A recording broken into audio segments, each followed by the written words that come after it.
Hello students, कैसे हैं आप लोग। तो आज मैं आपको एक ऐसी चीज़ कराने जा रहा हूँ जिसके बारे में बहुत सारे लोगों को एक कन्फ्यूज़न सा रहता है हमेशा ही कि ये होती क्या है सर, हमें इसके बारे में क्लियर नहीं है मामला। वो है Gibbs free energy. Gibbs free energy normally एक ऐसा कंसेप्ट है जो कि समझ में नहीं आता, और ये उन कंसेप्ट में से है जो बच्चों के लिए रोड़ा बनता है, किसमें that become barrier in the selection. तो इसका एक छोटा सा कंसेप्ट हम लेते हैं और वो कंसेप्ट जो है हम क्लियर करने की कोशिश करेंगे। एक ही बारी में आपको लाइफ टाइम जो है वो रिलीफ हो जाएगी सर, ये आज के बाद इसमें कभी कन्फ्यूज़न नहीं होगा। देखो, गिब्स फ्री एनर्जी का कंसेप्ट क्या है। मान लीजिए आपके पास एक बीकर है, और अभी जो पिछली बार डैनियल सेल कंसेप्ट समझाया था वही समझ लीजिए, वही है। अब यहाँ पर आपके पास जो है ओवरऑल सेल के अंदर अभी कनेक्शन नहीं हुआ है, तो यहाँ पर आपने एक क्या लगा दिया, इलेक्ट्रोड लगा दिया है। यहाँ पर भी आपने एक इलेक्ट्रोड लगा दिया है, और मान लो कि ये जिंक वाला ही इलेक्ट्रोड है। तो यहाँ पर जो रिएक्शन होनी है that will be Zn to Zn plus plus, and इधर जो रिएक्शन होनी है that is Zn that is Cu plus plus to Cu। Normal बात समझ में आई। ये कब होगी, जब आप इसे कनेक्ट करवा दोगे। मेरे ख्याल से इतनी बात को समझने में किसी बच्चे को कोई दिक्कत नहीं होगी। अब एक बात समझो कि जो आपका केमिकल रिएक्शन हो रही है, अगर मैं इनको एक साथ लिख लूँ तो क्या होता है। अगर मैं इन दोनों को एक साथ लिखूँ, यानी जोड़ लूँ इन इक्वेशंस को, तो ये रिएक्शन बन जाती है Zn plus Cu plus plus equal to Zn plus plus plus Cu। देखो, बहुत सिंपल सी बात है। मैंने दोनों रिएक्शंस के लेफ़्ट हैंड साइड ले लिए, उनको आपस में जोड़ लिया। इसी तरह से दोनों के राइट हैंड साइड ले लिए, उनको आपस में जोड़ लिया।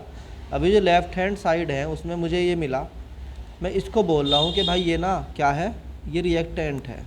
अब बताओ, इसमें भी कोई दिक्कत है क्या किसी को। और ये जो पूरा का पूरा है बच्चों, ये क्या है, प्रोडक्ट है। बताओ, इसमें भी कोई दिक्कत है क्या किसी को। तो मैं कहता हूँ कि इनके पास जितनी भी एनर्जी है, चाहे वो मूवमेंट के कारण है, जितनी भी एनर्जी है उसको कहा जाता है Gibbs free energy. Gibbs free energy. तो अभी आपके पास जो total Gibbs free energy of the reactant है Gr, that is due to G of Zn plus G of Cu plus plus है। बात समझ में आई कि नहीं आई। इसी तरीके से आपके पास जो प्रोडक्ट है, इसकी जो गिब्स फ्री एनर्जी है Gp, वो किसकी वजह से है। एक तो G of Zn plus plus है, और एक G ऑफ Cu है। ये बात समझ में आई कि नहीं आई। अब जो टोटल गिब्स फ्री एनर्जी है आपके पास, वो रिएक्टेंट की अलग है, प्रोडक्ट की अलग है। अब आपने क्या किया, अब आपने यहाँ पर जैसे ही आपने इन्हें आपस में कनेक्ट किया दोनों सेल्स को, तुरंत यहाँ से इलेक्ट्रॉन निकल के भागे, और इधर की तरफ जो है वो इलेक्ट्रॉन जाके उन्होंने अपनी केमिकल रिएक्शन शुरू कर दी। मान लीजिए इस रिएक्शन के पूरे होते होते आपको एनर्जी मिली, यानी आपने कैलकुलेट कर लिया कि how much charge is passed. आपने कहा जी देखो sir, n electrons are passed, number of electrons जो है वो स्मॉल n क्या हो गए, number of electrons passed. So I can write the number of electrons that are passed from left cell to right cell, number of electron passed from left hand cell to right hand cell are small n। बताओ समझ में आया कि नहीं आया। इतनी बात में कोई दिक्कत नहीं है। अब आपको मालूम है कि when you calculate the charge then you multiply it by 96500, so I take it F equal to 96500। इसमें भी कोई प्रॉब्लम नहीं है। अरे इसमें कोई प्रॉब्लम है बच्चों, बताओ। नहीं है। चलो, अब हम कहते हैं कि जो इलेक्ट्रोड पोटेंशियल है E, that is your capital E, that is your electrode potential of the cell. ये आपका इलेक्ट्रोड पोटेंशियल है सेल का, ठीक। अब आपसे कोई पूछता है what is the work done. अरे बताओ भाई, वर्क डन क्या होता है। वर्क डन होता है चार्ज इनटू इलेक्ट्रोड पोटेंशियल यानी पोटेंशियल। तो चार्ज कितना है आपका n f और E हो गया आपका इलेक्ट्रोड पोटेंशियल। यहाँ से आपका W निकल के आया। ये बात समझ में आई कि नहीं आई? अरे भाई ये वाली बात समझ में आई कि नहीं आई है बच्चों? आ गई? चलो अब यहाँ से हम देखते हैं कि हमारी इक्वेशन नंबर 1 आ गई है। अब आप दोबारा से अपने सेल्स के अंदर आ जाओ और आप ये बताओ कि जो वर्क डन आपने किया है क्या वो बाहर से आया है, वो अंदर से ही हुआ है? भाई सेल के पास जो एनर्जी थी वही तो यूटिलाइज हुई है ना चार्ज को ट्रांसफ़र करवाने में। तो आपकी जो एनर्जी ट्रांसफ़र करवाने में इस्तेमाल हो गई वो चार्ज के वो सेल्स के अंदर से ही तो आई है ना। अगर वो सेल के अंदर से आई है तो इसका मतलब एनर्जी का लॉस हुआ है सेल को। और कौन सी? और energy of the cell is called Gibbs free energy. तो आपका जो गिब्स फ्री एनर्जी में चेंज आया वो कितना आया है? आप ये बताओ मुझे, what is the change in Gibbs free energy? Equation 1 को याद रखना। क्या है? What is the change in Gibbs free energy. तो गिब्स फ्री एनर्जी में जो चेंज आया है that is delta G, that is change in Gibbs free energy. Gibbs free energy में जो चेंज आया है that is delta ji.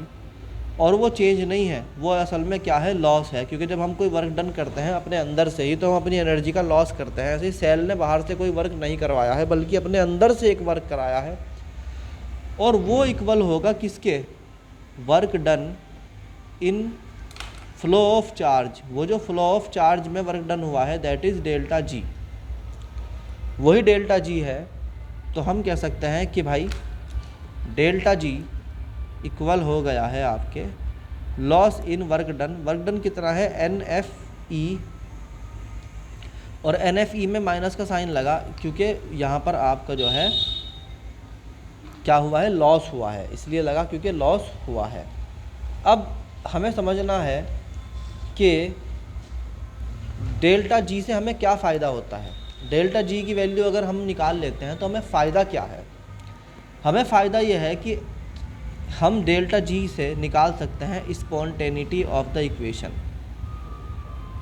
Spontaneity of the reaction. Reaction spontaneous है या नहीं है या क्या है? नंबर 1 देखो, 3 तरह की कंडीशन हो सकती है। नंबर 1 इज़ कि डेल्टा जी की वैल्यू नेगेटिव है।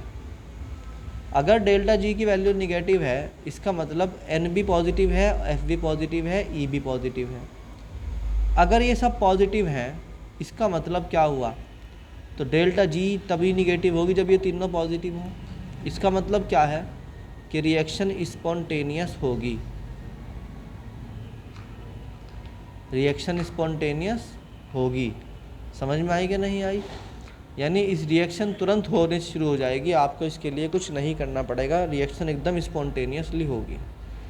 नंबर 2, अगर किसी वजह से कोई इलेक्ट्रॉन ट्रांसफ़र ही ना हुआ या कोई इलेक्ट्रोड पोटेंशियल ही ज़ीरो बैठता है तो आपका डेल्टा जी कितना हो जाएगा? ज़ीरो हो जाएगा।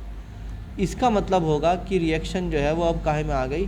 रिएक्शन जो है इस कंडीशन में जबकि डेल्टा जी ज़ीरो हो जाए तो रिएक्शन आ गई है इक्विलिब्रियम में। इक्विलिब्रियम का मतलब है जितनी रिएक्शन फॉरवर्ड डायरेक्शन में भाग रही है उतनी ही रिवर्स डायरेक्शन में भाग रही है। इसका मतलब जितना आप लेफ़्ट से राइट जा रहे हो उतना ही राइट से लेफ़्ट, यानी कि जितना रिएक्टेंट प्रोडक्ट में कन्वर्ट हो रहा है उतना ही मोल पर सेकंड रिएक्टेंट जो है वो प्रोडक्ट में कन्वर्ट हो रहा है, तो उतना ही प्रोडक्ट रिएक्टेंट में कन्वर्ट हो रहा है। And the third condition is that कि if delta G is zero that is positive. Zero वाला कंडीशन तो हो गई। अगर ये पॉजिटिव है तो इसका मतलब क्या है? पॉजिटिव होने का मतलब है कि अब रिएक्शन रिवर्स डायरेक्शन में भागने लगी। इसका मतलब होंगे the reaction will occur spontaneously in the reverse direction. The reaction will occur spontaneously in reverse direction। तो ये था बेटा आपका गिब्स फ्री एनर्जी। अगर आपको ये सब नोट्स चाहिए तो आप दिए हुए लिंक से आप सारे के सारे नोट्स ले सकते हैं।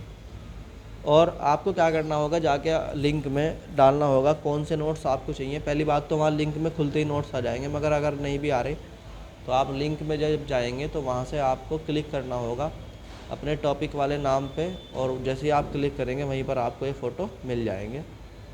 और वैसे आप सर्च भी कर सकते हैं इनको, इसी लिंक में एक सर्च का ऑप्शन दिया गया है, उसमें कीवर्ड डालो, टॉपिक का नाम डालो, उसी के नोट्स आपके बाहर आ जाएंगे। मान लो गिब्स फ्री एनर्जी है तो आप लिखिए GIBBSFREE फ्री एनर्जी ENERGY। तो इस तरीके से आपका जो है वो नोट्स भी हैंड टू हैंड निकल के आ जाएंगे, मगर बेहतर यह है कि आप खुद ही लिखो। तो बच्चों ये था Gibbs free energy. Then we will go to the questions of Gibbs free energy. Thank you.